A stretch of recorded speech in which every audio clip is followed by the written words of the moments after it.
young man's astonishment.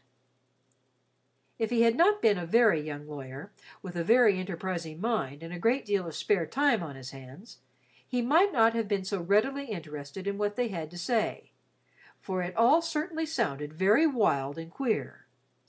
But he chanced to want something to do very much, and he chanced to know Dick, and Dick chanced to say his say in a very sharp, telling sort of way.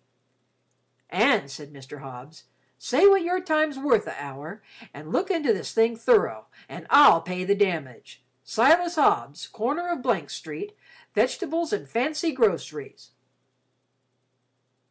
"Well," said Mr. Harrison, "it will be a big thing if it turns out all right, and it will be almost as big a thing for me as for Lord Fauntleroy.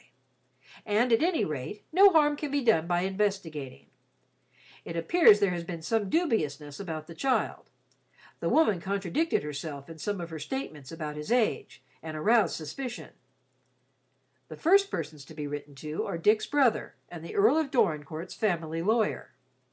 And actually, before the sun went down, 2 letters had been written and sent in 2 different directions, one speeding out of New York harbor on a mail steamer on its way to England, and the other on a train carrying letters and passengers bound for California. And the first was addressed to T. Havisham, Esquire, and the second to Benjamin Tipton.